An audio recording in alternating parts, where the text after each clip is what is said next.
இந்த ஆந்திராவில் ஒருவேளை இந்த ப்ராஜெக்ட் ஃபுல் பிளெஜாக வருது அப்படின்னா இதனால் என்னென்ன பெனிஃபிட் கிடைக்கும் அந்த கம்பெனியை தாண்டி சொல்லுங்க அப்படின்னு கேட்டிங்கனாக்கா, இந்த லோக்கல் இன்ஃப்ராஸ்ட்ரக்சர் இருக்குல்ல, அது கண்டிப்பாக டெவலப் ஆகும்.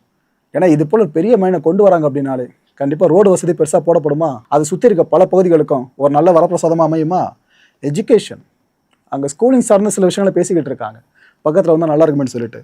ஹெல்த் கேர் அங்கே பெருசாக ப்ரொவைட் பண்ணப்பட வாய்ப்பு இருக்குன்றாங்க. சானிடேஷன், ட்ரிங்கிங் வாட்டர், அப்புறம் ஸ்கில் டெவலப்மெண்ட்டுன்னு உள்ளூர் மக்கள் சார்ந்த இவ்வளோ விஷயங்கள் கிடைக்கும்ன்றாங்க. இதெல்லாம் கிடைக்கும் போது கடைசியாக வேலை வாய்ப்புன்னு கிடைக்காம இருக்கும், அது சார்ந்து யோசிக்கிறாங்க. ப்ரோ, நான் வடச்சென்னை படத்தில் வரா மாதிரி இருக்கு. இங்கே வந்து தோண்ட போகிறாங்க அப்படின்னாலே நம்ம வாழ்வாதாரத்தை பறிக்க போகிறாங்க அப்படின்னு கேட்டிங்கனாக்கா, அப்படி பறிக்க முற்பட்டாங்கன்னா எல்லாரும் சேர்ந்து குரலை கொடுத்து தான் ஆகணும், அதில் எனக்கு மாற்று கருத்தே கிடையாது. ஆனால் மக்களோட வாழ்வாதாரத்தை பாதிக்காமல் ஒரு விஷயம் நடக்குதுனாக்கா அதை வரவேற்கலாம்ல. அதனால இந்த ப்ராஜெக்ட் சொல்லிட்டு இருக்கேன். இந்த ஜியோ மைசூர் இருக்குல்ல, இதுக்கு ஆந்திர அரசு நேரடியாக உதவி பண்ணுறாங்க. ஏன்னா இப்போ நீங்கள் மட்டும் இதில் சக்சீட் பண்ணிட்டீங்க அப்படின்னா இன்னும் நிறைய இன்வெஸ்டர்ஸ் வருவாங்க. அவங்களே ஃபுல்லாக தேடுற வேலையை ஆரம்பிச்சோன்னா பிரச்சனை இல்லைங்க. இந்த தங்க வேல் சார்ந்து இதுக்கப்புறம் இங்கே கோல்டு மைன் ஆரம்பிக்கிறதுக்கு எங்ககிட்ட தான் அனுமதி கேட்பாங்க, நாங்கள் கொடுப்போம்.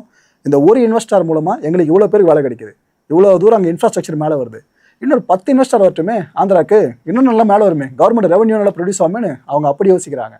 ஸோ எந்த அளவுக்கு ஒருத்தரை வச்சு காய் நகர்த்துறாங்க பார்த்தீங்களா.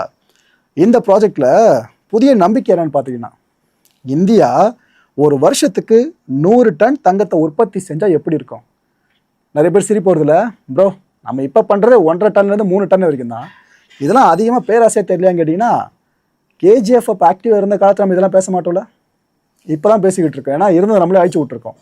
இதுக்கப்புறமா நம்ம இதில் பெருசாக மெனக்கெடலை, கடைசி வரைக்கும் தங்கத்தை மற்ற நாடுகள்கிட்ட கையெழுந்துட்டே இருக்க வேண்டியது தான். நம்மளோட ஃபாரின் ரிசர்வ் இருக்குல்ல, அதை அடிபட்டு இருக்கிறத பார்த்துட்டே இருக்க வேண்டியது.